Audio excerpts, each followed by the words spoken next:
Hello everyone, good morning. Chemistry subject યાદ છે ને બધાને કે ભૂલી ગયા?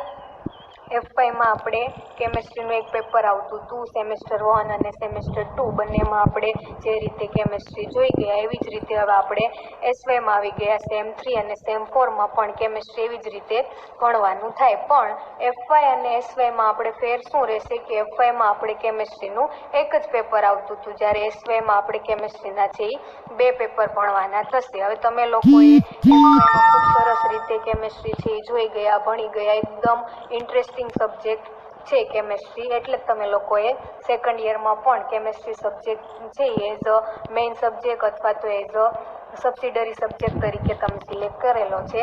તો હવે આપણે સેકન્ડ યરનું કેમિસ્ટ્રી છે એ જોવાનું છે. F5 કરતાં પણ એકદમ સરસ મજાનું અને ઇન્ટરેસ્ટિંગ કેમિસ્ટ્રી છે એ એસવાયનું કેમિસ્ટ્રી છે. એસવાયમાં એમાં પણ ઓર્ગેનિકનો જે પોર્શન છે એ તો બહુ જ મજાનો સબ્જેક્ટ છે. હવે આપણે આગળ જોઈએ કે એસવાયમાં શું આવશે, કઈ રીતે આવશે. થોડોક એવો ફેરફાર છે કે F5માં આપણે એક જ પેપર જોતા, જ્યારે એસવાયમાં છે એક જ સબ્જેક્ટ એટલે કે કેમિસ્ટ્રીના જ બે પેપર આવશે. F5માં આપણે કેમિસ્ટ્રીનું એક જ પેપર આવતું હતું. તો હવે સેકન્ડ યરના કેમિસ્ટ્રીમાં બે પેપર, તો એમાં પેપર નંબર 1 303 આપણે ત્યાં નંબર આવતો, તો એવી જ રીતે અહીંયા પણ પેપરનો નંબર છે 303. પેપરનું નામ થશે ઇનઓર્ગેનિક એન્ડ ફિઝિકલ કેમિસ્ટ્રી 1. એવી જ રીતે સેકન્ડ યરનું જ કેમિસ્ટ્રીનું જ બીજું પેપર જેનો નંબર છે 304 ઓર્ગેનિક એન્ડ એનાલિટિકલ કેમિસ્ટ્રી 1. બે પેપર આવે કેમિસ્ટ્રીના. તો એમાંથી આપણે અત્યારે બીએસસી સેમ 3 એમાં કેમિસ્ટ્રીનું પેપર નંબર 304 એટલે કે બીજું પેપર, એમાં ઓર્ગેનિક એન્ડ એનાલિટિકલ કેમિસ્ટ્રી 1 ઈ છે આજે આપણે જોવાનું છે. તો એનો આપણે સિલેબસ જોઈએ તો સિલેબસનો 1 બાય 1 જે ટોપિક આપેલા છે એ આપણે જોતા જઈશું, કવર કરતા જઈશું. એમાં પહેલો ટોપિક છે કે બ્રીફ ઇન્ટ્રોડક્શન, યુનિટ 1A.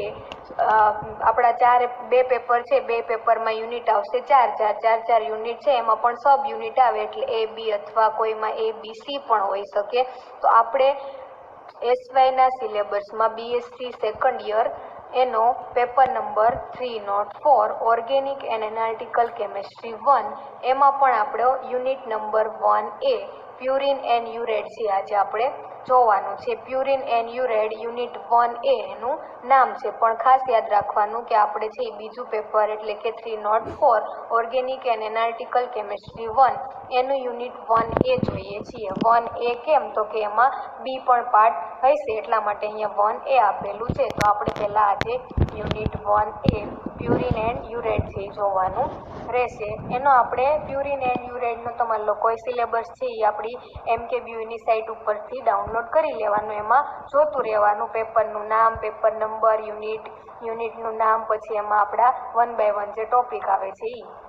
હવે આ પ્યુરિન અને યુરેડનો જે સિલેબસ છે એનો 5-7 જે ટોપિક છે આપણે 1 બાય 1 એક પછી એક ટોપિક કવર કરતા જઈશું. એમાં પહેલો ટોપિક છે કે brief introduction of purine and ureides, એટલે કે પહેલો ટોપિક છે કે પ્યુરિન અને યુરેડનું ઇન્ટ્રોડક્શન. તો ઇન્ટ્રોડક્શનમાં આપણે જોવાનું છે કે પ્યુરિન અને યુરેડ શું છે, એનું ક્લાસિફિકેશન, એનું જે કંઈ પ્રોપર્ટી આવતી હશે એ બધું આપણે અહીંયા જોઈશું. તો પહેલાં તો આપણને યુનિટ 1A એનું નામ છે પ્યુરિન એન્ડ યુરેડ્સ. આ બે શબ્દ આપણા માટે નવા છે. આપણે આ પહેલાં ક્યાંય આવું પ્યુરિન કે યુરેડ્સ એવું કાંઈ આવેલું નથી, બરાબર ને? તો હવે આપણે યુનિટ 1A પ્યુરિન શું છે, યુરેડ શું છે એ ઇન્ટ્રોડક્શન તરીકે જોઈએ, પછી એનો આગળનો ટોપિક જે છે એ આપણે કવર કરશું. જોઈએ અહીંયા પ્યુરિન એન્ડ યુરેડ્સ ઇન્ટ્રોડક્શન. આપણને કોઈને સેજ પણ એવો આઈડિયા નથી કે પ્યુરિન કોને કહીશું, યુરેડ કોને કહીશું, તો કાંઈ વાંધો નહીં. આપણે હવે જોઈએ કે શું કહેવાય, કેવા હોય યુરેડ્સ અને કેવા હોય પ્યુરિન.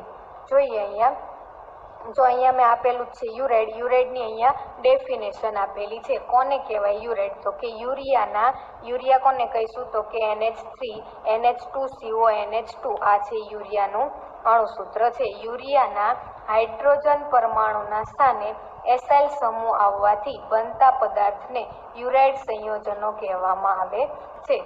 પહેલા તો આપણને અગાઉ મેં કીધું એમ કે નામ ઉપરથી પ્યુરિન અને યુરાઇડ શું છે એ આપણને બિલકુલ ખ્યાલ નથી. તો આપણે અહીંયા એનો ઇન્ટ્રોડક્શન એટલે 1 બાય 1 જોઈએ છીએ. કોને કહીશું પ્યુરિન, કોને કહેવાય યુરાઇડ. તો આપણે યુરાઇડની અહીંયા મેં ડેફિનેશન આપેલી છે. શું છે ડેફિનેશન? એકદમ સિમ્પલ કે યુરિયાના હાઇડ્રોજન પરમાણુના સ્થાને એસાઇલ સમૂહ આવવાથી બનતા પદાર્થને યુરેટ સંયોજનો કહેવાય. પહેલા તો આપણને યુરિયાના યુરિયા ખબર હોવી જોઈએ, તો મેં અહીંયા લખ્યું છે NH2CO NH2 આ છે યુરિયા. તો યુરિયાના હાઇડ્રોજન પરમાણુના સ્થાને એટલે કે અહીંયા અને અહીંયા હાઇડ્રોજન આવેલો છે, તો કોઈ પણ એક હાઇડ્રોજન પરમાણુના સ્થાને એસાઇલ સમૂહ તો મેં અહીંયા દર્શાવ્યું છે CH3 C double bond O આ પ્રકારનું અહીંયા એની સાથે આગળ કાંઈ પણ જોડાયેલું હોય એટલે આ જે પાર્ટ છે એને આપણે એસાઇલ સમૂહ તરીકે ઓળખીએ છીએ. તો યુરિયાના હાઇડ્રોજન પરમાણુના સ્થાને એસાઇલ સમૂહ જોડાવાથી બનતા સંયોજનને યુરેટ સંયોજન કહેવાય. એકદમ સિમ્પલ ડેફિનેશન કે યુરિયાના હાઇડ્રોજન પરમાણુના સ્થાને એસાઇલ સમૂહ જોડાવાથી જે સંયોજન બને એને યુરેટ સંયોજન કહેવાય.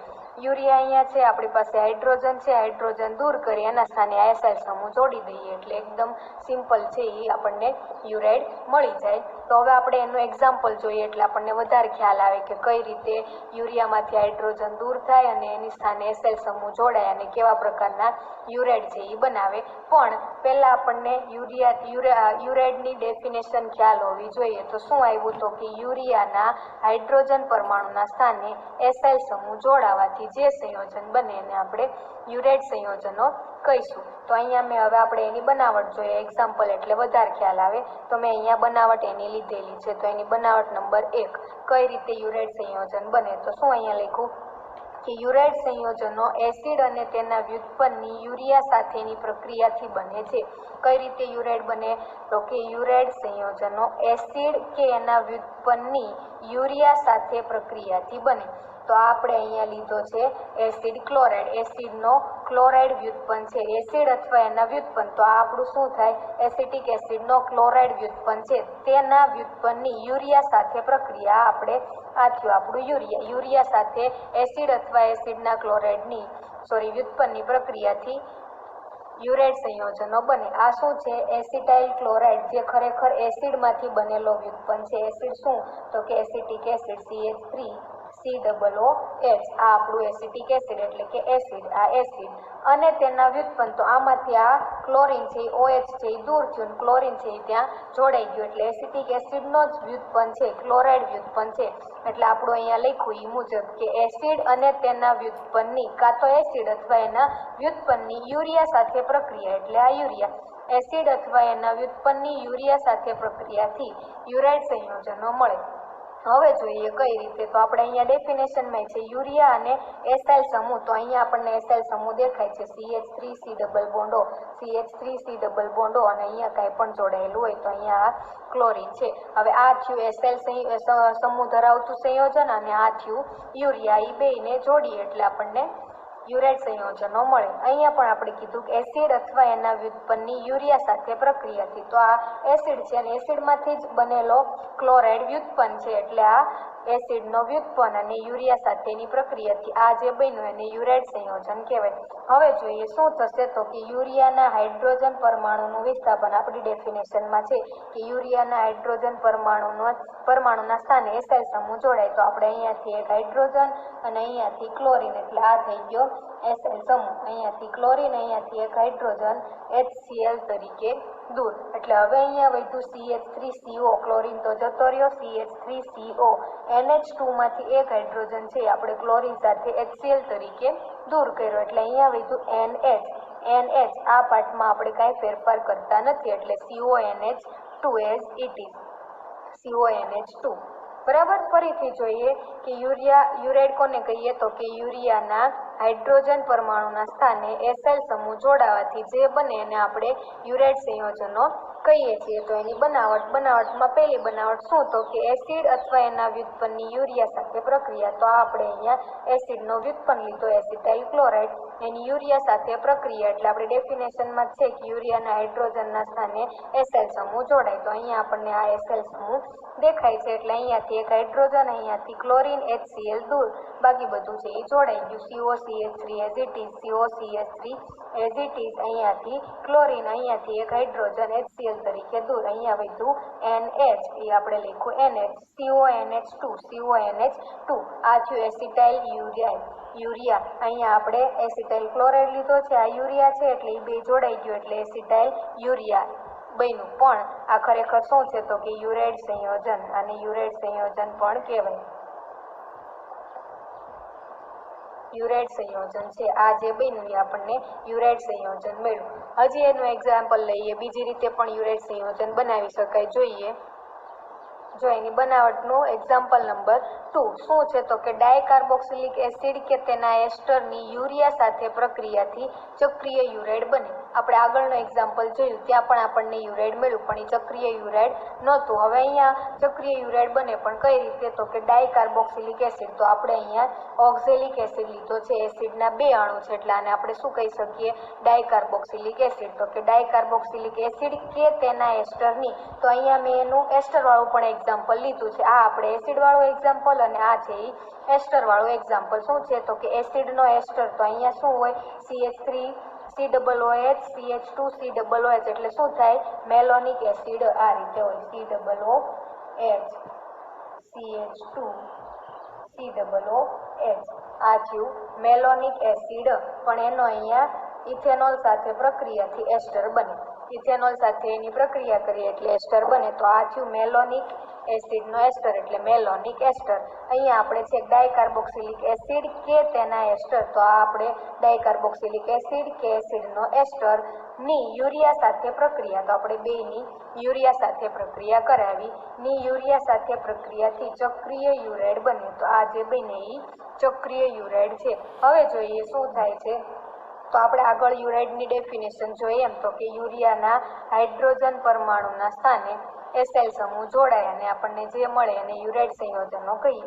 તો અહીંયાથી હાઇડ્રોજન અને અહીંયાથી OH, એવી જ રીતે અહીંયાથી હાઇડ્રોજન અને અહીંયાથી OH એટલે કે H2O એટલે કે 2H2O દૂર થાય અને આ CO આ NH સાથે અને આ CO આ NH સાથે જોડાઈ જાય, તો અહીંયા વધ્યું CO, તો આ CO ઈ CO છે એ બીજા CO સાથે જોડાયેલું છે, તો આ CO સાથે જોડાયેલું છે, અહીંયાથી OH અહીંયાથી H દૂર થાય છે એટલે આ કાર્બન અને નાઇટ્રોજન વચ્ચે બોન્ડ બને એટલે આ CO અને અહીંયા વધ્યું NH2 માંથી હાઇડ્રોજન જતો રહ્યો એટલે NH, CO as it is, એવી જ રીતે અહીંયા H અને OH H2O તરીકે દૂર થઈ ગયા, અહીંયા વધ્યું CO અહીંયા વધ્યું CO, અહીંયા NH2 માંથી હાઇડ્રોજન જતો રહ્યો એટલે વધ્યો NH, CO અને NH વચ્ચે છે એ બોન્ડ બની ગયો, તો આ બન્યું ચક્રીય યુરેટ। ચક્ર છે એટલે ચક્રીય યુરેટ, પણ એનું નામ છે પેરાબેનિક એસિડ અથવા તો એને ઓક્ઝેલિક યુરિયા પણ કહી શકાય। કેમ તો કે ઓક્ઝેલિક એસિડ અને યુરિયામાંથી બનેલું છે એટલે એને ઓક્ઝેલિક યુરિયા પણ કહી શકાય, પણ આપણે આની સાથે વધારે જઈશું, પેરાબેનિક એસિડ તરીકે ઓળખશું। 5 મેમ્બર રિંગ છે, 5 સભ્યવાળું ચક્ર છે, માટે ચક્રીય યુરેટ અને એનું નામ છે પેરાબેનિક એસિડ। પેરાબેનિક એસિડ તરીકે આપણે આ યુનિટમાં આગળ એનું કામ છે એ જોવાનું છે, એટલા માટે આપણે એને પેરાબેનિક એસિડ તરીકે ઓળખશું। હવે આને આ રીતે પણ લખી શકીએ 5 member ring COCO NH CO NH, આ રીતે પણ 5 મેમ્બર રિંગ તરીકે દર્શાવી શકીએ। એનું બીજું એક્ઝામ્પલ તો કે મેલોનિક એસ્ટરની એટલે કે એસિડના એસ્ટરની, ડાયકાર્બોક્સિલિક એસિડ કે તેના એસ્ટર, તો આ ડાયકાર્બોક્સિલિક એસિડ જ છે અને આ એનો એસ્ટર છે એટલે મેલોનિક એસ્ટરની યુરિયા સાથે પ્રક્રિયાથી ચક્રીય યુરેટ બને। આની પ્રક્રિયા આપણે યુરિયા સાથે કરાવીએ અને જોઈએ કઈ રીતે આ ચક્રીય યુરેટ છે એ બને। એવી જ રીતે અહીંયાથી હાઇડ્રોજન અને અહીંયાથી C2H5O, અહીંયાથી હાઇડ્રોજન અહીંયાથી C2H5O એટલે દૂર થશે C2H5OH એટલે -2 C2H5OH, ઇથેનોલના 2 અણુ છે એ દૂર થાય। હવે જે વધ્યું આપણે જોડી દઈએ, અહીંયા વધ્યું COCH2CO, આ CO છે આ NH2 માંથી હાઇડ્રોજન જતો રહ્યો એટલે NH વધ્યું, NH સાથે જોડાઈ ગયો, NH છે એ CO સાથે જોડાયેલો છે, CO છે એ પાછો NH સાથે જોડાયેલો છે, અહીંયાથી પણ હાઇડ્રોજન જતો રહ્યો એટલે વધ્યું NH, આ CO છે આ NH સાથે જોડાઈ ગયો, એટલે અહીંયા પણ આપણને ચક્રીય યુરેટ છે એ મળ્યું। પણ અહીંયા 1 2 3 4 5 6 મેમ્બર રિંગ છે, જ્યારે આ છે એ 5 મેમ્બર રિંગ છે, તો આનું નામ છે બાર્બિટ્યુરિક એસિડ અથવા મેલોનાઇલ યુરિયા। અહીંયા મેલોનિક એસ્ટર અને એની યુરિયા સાથે પ્રક્રિયા એટલે મેલોનાઇલ યુરિયા, પણ આપણે અહીંયા પણ આને બાર્બિટ્યુરિક એસિડ તરીકે ઓળખશું. કેમ તો કે આપણા યુનિટમાં પેરાબેનિક એસિડ અને બાર્બિટ્યુરિક એસિડ તરીકે આગળ કામ આવે છે. એટલે અહીંયા આપણે ખાસ યાદ રાખવાનું કે 5 મેમ્બર રિંગ છે એ પેરાબેનિક એસિડ, 6 મેમ્બર રિંગ છે એ બાર્બિટ્યુરિક એસિડ. તો આ થઈ આપણા યુરાઇડ સંયોજનોની બનાવટ. ફરીથી એક વખત જોઈ લઈએ કઈ રીતે યુરાઇડ સંયોજન બન્યા. તો કે યુરિયાની આપણે યુરાઇડ સંયોજનની ડેફિનેશન જોઈ તો કે યુરિયાના હાઇડ્રોજન પરમાણુના સ્થાને એસાઇલ સમૂહ આવવાથી બનતા સંયોજનને યુરાઇડ સંયોજનો કહેવાય.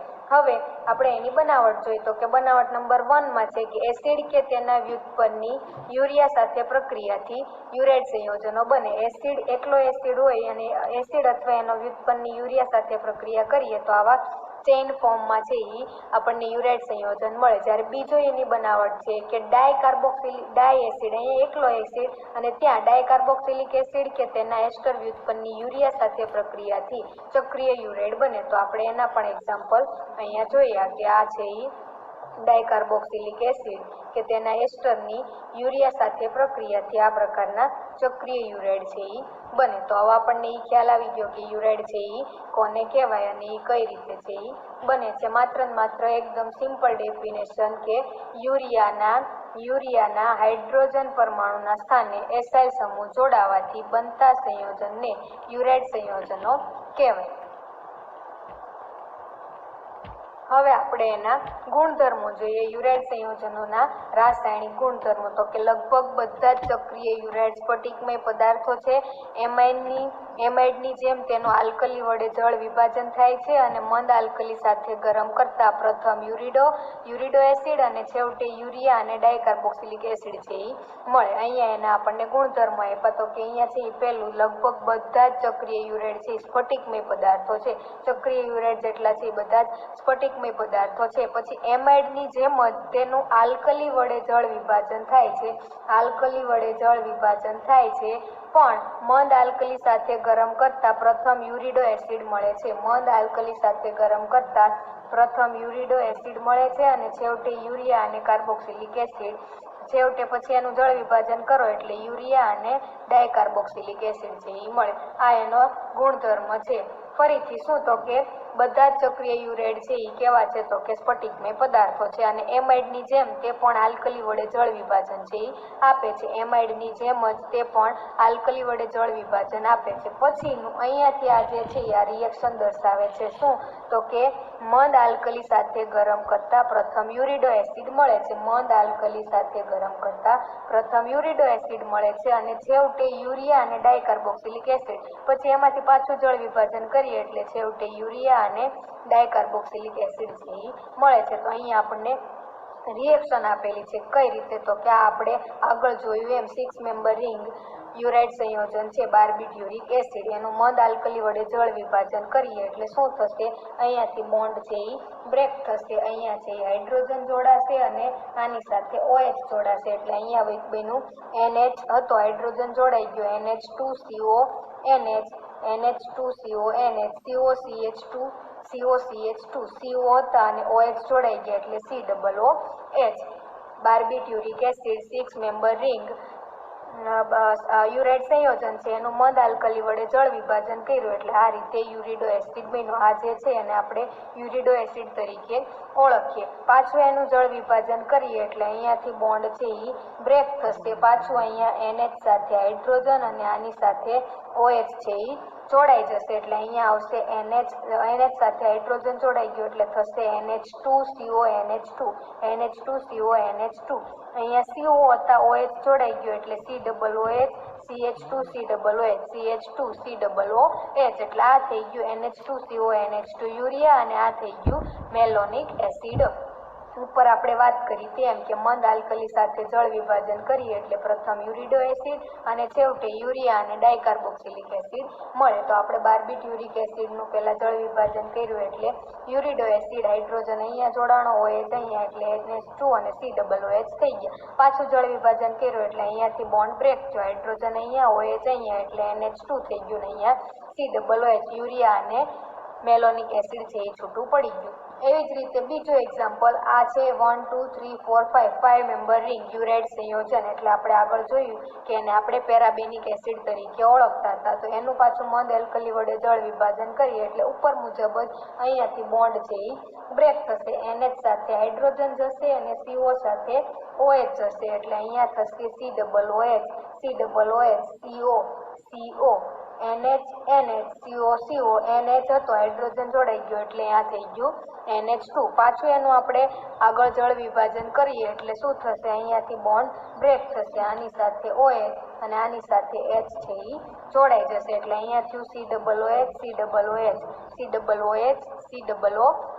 NH2CONH હાઇડ્રોજન જોડાઈ ગયો એટલે NH2CONH2 એટલે આ છે આપણું યુરિયા. અને આ થયું ઓક્ઝેલિક એસિડ. ઉપર મુજબ કે પહેલા આપણે એનું જળ વિભાજન કરીએ એટલે યુરિડો એસિડ મળે. આ પણ યુરિડો એસિડ છે.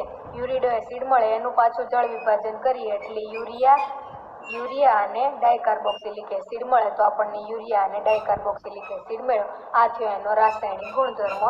આગળ જોઈએ ત્રીજો મુદ્દો યુરેટનું ક્લાસિફિકેશન એટલે કે યુરેટ સંયોજનોનું વર્ગીકરણ. તો યુરેટ સંયોજનોનું વર્ગીકરણ મુખ્ય બે પ્રકારે થાય. એક તો સાદા યુરેટ અને બીજું છે ચક્રીય યુરેટ. સાદા યુરેટ શું, તો આપણને ખ્યાલ છે કે મોનોકાર્બોક્સિલિક એસિડની યુરિયા સાથે પ્રક્રિયાથી સાદા યુરેટ મળે. જેમ બનાવટમાં હતું એમ જ કે એસિડ અથવા એના વ્યુત્પન્નની એક એસિડ હોય મોનો એસિડ તો એમાંથી આપણને ચેઇન વાળા એટલે કે સાદા યુરેટ મળે. અને ડાયકાર્બોક્સિલિક એસિડ હોય તો એમાંથી આપણને ચક્રીય યુરેટ મળે. તો એના એક્ઝામ્પલ છે મોનોકાર્બોક્સિલિક એસિડ અને યુરિયાથી સાદા યુરેટ મળે.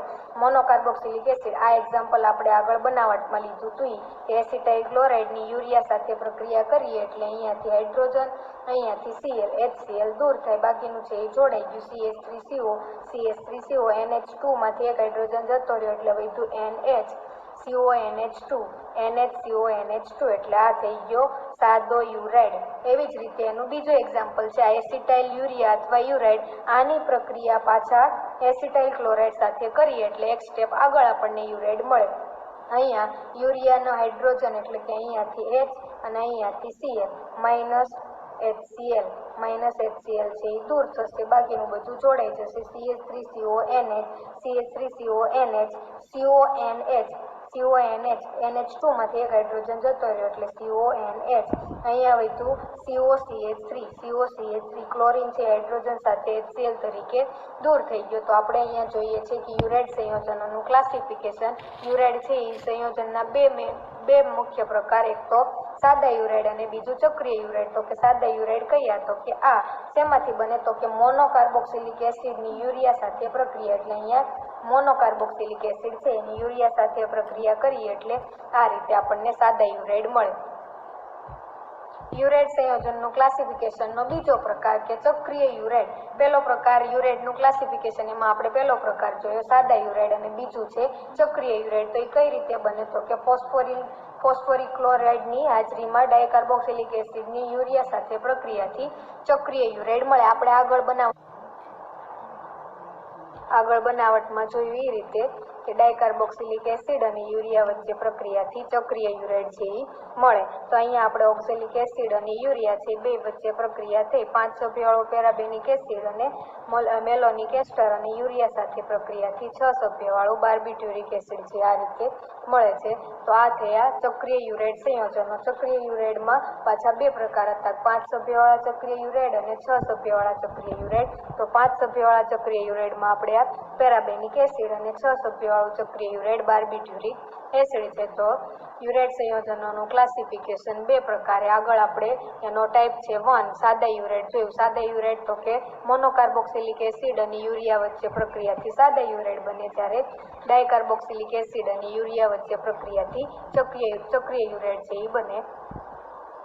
તો આજે આપણે પ્યુરિન એન્ડ યુરેટમાં પહેલો ટોપિક હતો કે brief introduction of purine and urate. એમાં આપણે સૌથી પહેલા યુરેટની ડેફિનેશન જોઈ. શું હતું, તો કે યુરિયાના હાઇડ્રોજન પરમાણુના સ્થાને એસાઇલ સમૂહ જોડાવાથી યુરેટ સંયોજનો બને. ડેફિનેશન જોઈ પછી એની બનાવટ જોઈ. બનાવટમાં બે પ્રકાર હતા. પહેલું મોનોકાર્બોક્સિલિક એસિડ અને યુરિયા વચ્ચે પ્રક્રિયાથી યુરેટ સંયોજન બને, પણ એ યુરેટ કેવા બનતા હતા, તો કે સાદા. બીજો એનો પ્રકાર જોયો તો કે ડાયકાર્બોક્સિલિક એસિડ અને યુરિયા વચ્ચે પ્રક્રિયાથી યુરેટ સંયોજન સંયોજનો બને, પણ ત્યાં ચક્રીય યુરેડ છે એ બનતા હતા. તો આ બનાવટના બે પ્રકાર જોયા, પછી એના રાસાયણિક ગુણધર્મો જોયા. રાસાયણિક ગુણધર્મોમાં શું હતું તો કે ચક્રીય યુરેડની મંદ આલ્કલી વડે જળ વિભાજન કરવાથી પહેલા છે યુરિડો એસિડ બને છે અને પછી એનું ફરીથી જળ વિભાજન કરીએ એટલે યુરિયા અને ડાયકાર્બોક્સિલિક છે એ છૂટો પડે. એ આપણે એના રાસાયણિક ગુણધર્મ તરીકે જોયું. અને ત્રીજો મુદ્દો આપણે એનું ક્લાસિફિકેશન જોયું. ક્લાસિફિકેશન શું હતું તો કે મુખ્ય બે પ્રકારે એનું ક્લાસિફિકેશન થતું. પહેલું સાદા યુરાઇડ અને બીજું ચક્રીય યુરાઇડ. સાદા યુરાઇડ કઈ રીતે તો કે મોનોકાર્બોક્સિલિક એસિડ અને યુરિયા વચ્ચે પ્રક્રિયાથી સાદા યુરાઇડ બનતા હતા, જ્યારે ચક્રીય યુરાઇડ છે એ ડાયકાર્બોક્સિલિક એસિડ અને યુરિયા વચ્ચે પ્રક્રિયાથી ચક્રીય યુરાઇડ બને. ચક્રીય યુરાઇડમાં પણ 5 સભ્યવાળું યુરાઇડ છે આપણે પેરાબેનિક એસિડ તરીકે ઓળખીએ અને 6 સભ્યવાળું યુરાઇડ છે એ બાર્બિટ્યુરિક એસિડ તરીકે ઓળખીએ છીએ. તો આ થયું આપણે એનું બ્રીફ ઇન્ટ્રોડક્શન. હવે પછીના નેક્સ્ટ લેક્ચરમાં આપણે નેક્સ્ટ ટોપિક સાથે મળશું. Thank you.